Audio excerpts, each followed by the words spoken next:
Yo, what's good? It's Skano. I think most of us so involved in living through the flesh. Whatever pleases the flesh. You hungry, you eat. You lust. You seek sexual gratification. You injured, you feel pain. So, it's natural. But I think in the midst of that, we lose track of, and a lot of us just flat out oblivious that there is a spiritual battle taking place. I'm not a biblical scholar by any stretch. I have some church background. My grandmother kept me in the church when I was younger. So I have some awareness of these things. So you could take this with a grain of salt if it apply, you know, woo woo. But I've come to believe that we all have a spiritual advisor. And by that, and that's predicated on whatever your connection is strongest to. If it's the darkest aspect of your nature, you're going to have a demonic spiritual advisor. And obviously, if you are more on the, you know what I'm saying, your connection with God is strong, you're going to exist on that plane. Your spiritual advisor is going to be angelic. You know what I'm saying? And a lot of our decisions in life going to be based off of this. Now, I'm not trying to, I do believe we are all responsible for our own actions. But make no mistakes, man. When we talk about intrusive thoughts, where do you think these thoughts originate from? Just nowhere. Why do we have a conscience?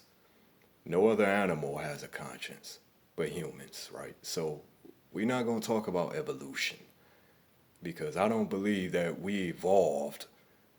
If it was possible to evolve into the complex creatures we are, we developed a conscience along the way. That conscience was implanted in you by God, right? And that's your moral barometer. Some of us don't have a conscience or we choose to ignore that conscience. Maybe a genetic, as far as people like, with psychopathy, maybe some genetic defect where they just don't have a conscience. But as it applies to most of us, we have a moral barometer. We know when we off, you know what I'm saying? We know when we doing wrong. Most of us, we know. But why would we care? Why would we feel guilt?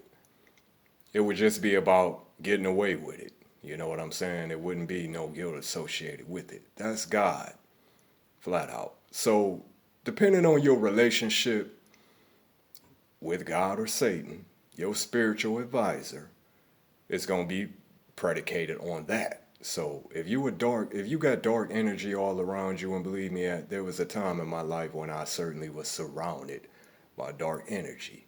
And the thought process that I had at this time, well, you talk about intrusive thoughts, but I lived and dwelled in these thoughts, and I had to develop a process, a kick out system is what I call it. Certain thoughts now that enter into my mind stream, I immediately have to kick out those thoughts because if I start dwelling on those thoughts, it take me to a place where those thoughts will at some point I will be so obsessed with those thoughts that they have to become an action at some point. And this may not be applicable to everybody, but that's how it worked with me. So, as I stated in a different vid that I'm not going to get into the specifics of in this, I have personally experienced a demonic attack.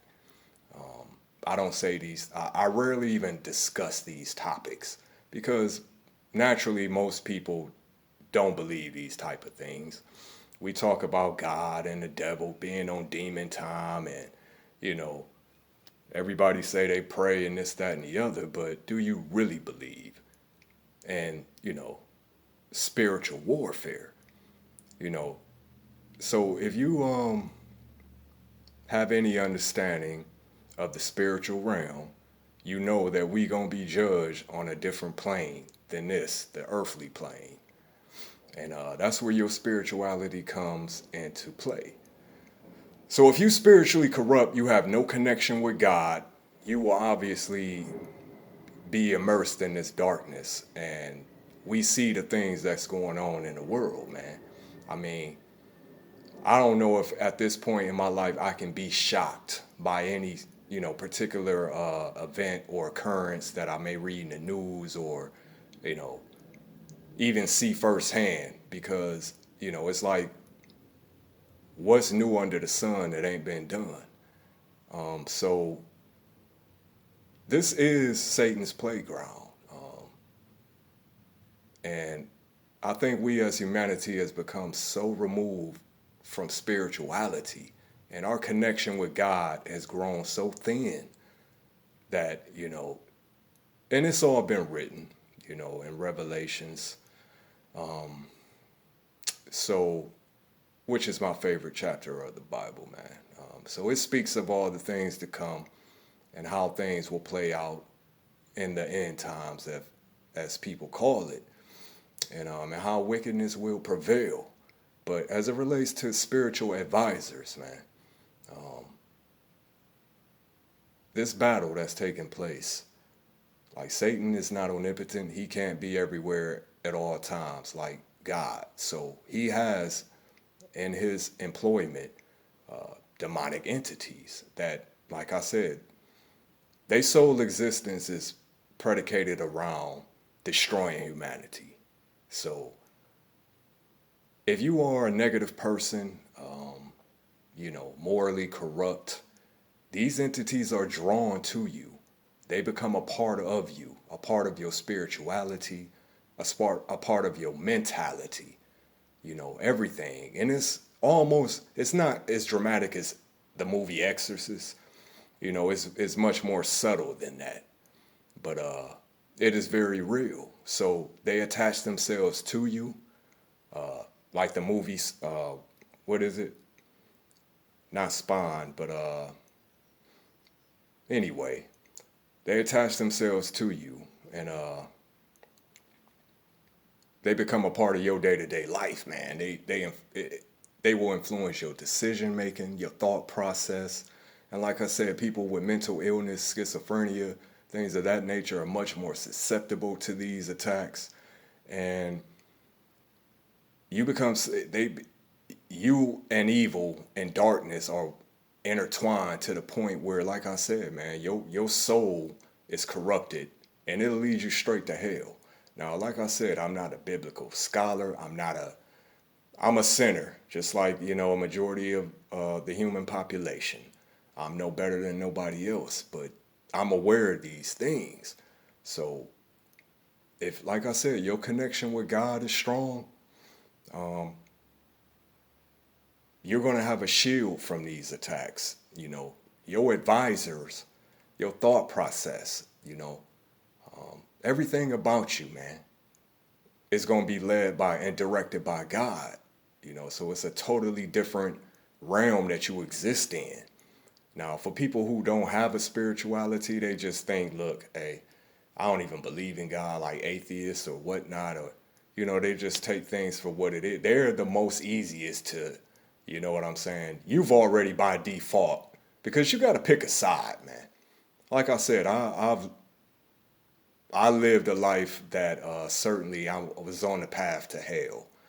So you have to pick a side. You can't be straddling the fence because by default, if you're not rolling with God, you on the other side. That's all to it. So I think people need to understand that the negative influences, the darkness that exists, this is all about design, man, and God said he would let Satan have his time on this earthly plane for a certain period of time until, Armageddon. And so Satan is employing every tactic that he has, social media, by way of your lust, any way that he can get into your spirituality and corrupt you, he's going to use. But in relation to Revelations, this last point, it spoke of this mark of the beast. And whether you're religious or not, many people have heard of the mark of the beast. It's often been said that 666 is the number that is predicated on. And there is this little side story regarding the barcode, sales and trade. If you add up the barcode, it do, you know what I'm saying? There's a way you can come up with 666. And that's a whole nother issue, but I thought that was interesting, you know what I'm saying? But as it relates to what I think the mark of the beast really is the microchip technology. In Revelations, it says that when the Antichrist, comes into power, it's going to be a government employed where you have to have this mark, right, to buy, sell, or trade. If you don't have this mark, you can't do nothing, unless you're just living completely off grid in the underworld type. But as far as mainstream society, everybody will have to have this mark in order to, function in society. But I don't believe the mark to be literally 666. I think it's this microchip technology. As you know, or may not know, they've been doing extensive study and research experimentation with this microchip, embedding it under the skin, and everything's in it. Your financial history, your credit, you find everything. You know what I'm saying? Your identity all tied into this chip, and I believe that's where we headed as a society, man. Paper money is going to be extinct. It's already moved toward that direction. Everything is electronic damn near anyway. But the next step is forcing like a mandated law, starting at birth, that you have to have this chip embedded under your skin. You tracked all the time. Everything about you is in this chip. And when they pass this law, there ain't going to be no way around it. You could be jailed, and ultimately, once we get towards Armageddon, the end, like you will be, killed if you don't have this chip. At least in my mind, I believe that's what it's going to be. I believe the mark of the beast actually, in effect, is this microchip, man. And that's one of the signs in my mind that we are getting towards that time period. And you may or may not have heard about Elon Musk. I think it was 20 million, a significant amount of money. He spent in Africa, one of these countries in Africa, to run this experiment with the infants, newborn infants, to have these chips embedded in their skin. This is no cap. So it's already being, like I said, implemented. And ultimately, I believe that's where we headed. So I don't want to come off like a hypocrite because, like I said, man, I am a flawed individual, but I am very in tune with spirituality, and there's no way, you can't convince me that there is a battle taking place, like I said, man. Not in the physical, not just,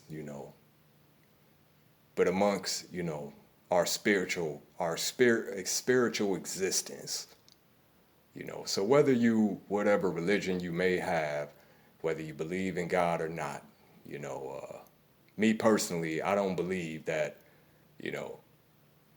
we just evolve with a conscience and there is nobody, you know what I'm saying, that can convince me that ultimately we will have to stand judgment, for the life we live on this earthly plane. And that's all to it, man. But that's just my belief. 216 Skano. You already know.